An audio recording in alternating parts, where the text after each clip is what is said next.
Well, chip maker Wolfspeed debuting its new name and relisting on the New York Stock Exchange today as part of the company's transition from pioneer in LEDs to pure play semiconductors.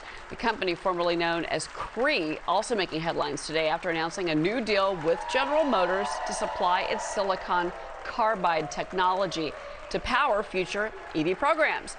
Joining us now on this exciting development and a new chapter for the company, Wolfspeed CEO Gregg Lowe. Gregg, it's great to have you here. Well, thanks for having me. Thank you very much. Yeah, and this certainly is a new chapter for your company. I first want to start with the relisting.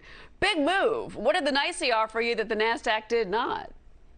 Well, really, it's an opportunity to rebrand the company at its fundamental core. You know, we sold a couple of different businesses, and we were really now focusing the business on our Wolfspeed silicon carbide business. And so it was really just an opportunity to rebrand, and the New York Stock Exchange really did a good job in working with us on that today.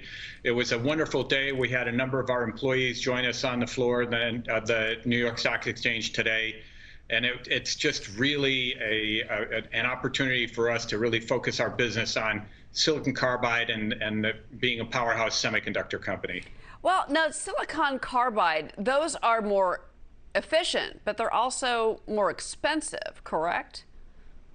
Well, silicon carbide technology is dramatically more efficient than silicon. And that's the technology that we pioneered. The entire semiconductor industry has been based on silicon for the last 5 decades. In fact, there's a whole valley in California called Silicon Valley. Well, we're pioneering silicon carbide. It's way more efficient.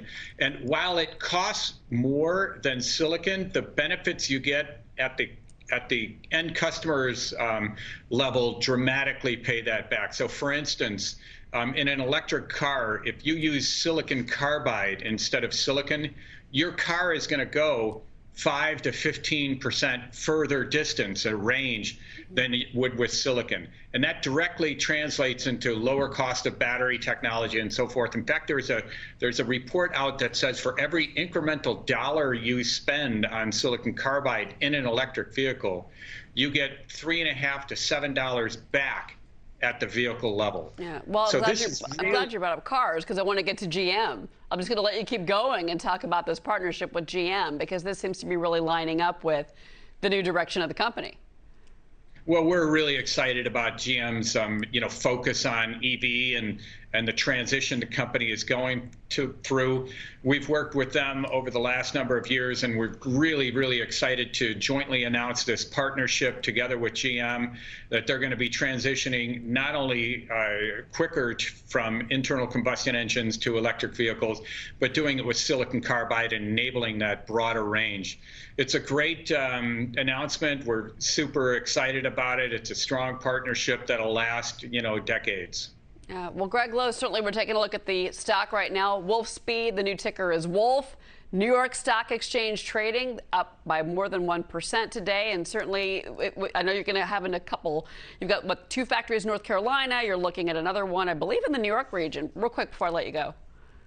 Absolutely. So we started building that factory in New York actually 2 years ago, and it's going to come online in early 22. And with the chip shortage that's been happening in the auto industry, we're bringing that capacity on board, really at the perfect time. Yeah. So companies like GM see that we made those investments and those decisions 2 years ago before there was a chip crisis and so forth. And so now we're bringing on that capacity. And just to kind of put things in perspective, our capacity is going to expand with this New York facility by 30 times, 30 times. So it's a dramatic increase in capacity. And that capacity is really needed to kind of alleviate the chip shortage that the automakers have been dealing with for the last year or so. It's paralyzed the industry on a global scale. Absolutely, Gregg. If you can take a hit at that, then that's a good thing for all of us. Gregg Lowe, thank you very much. Congratulations.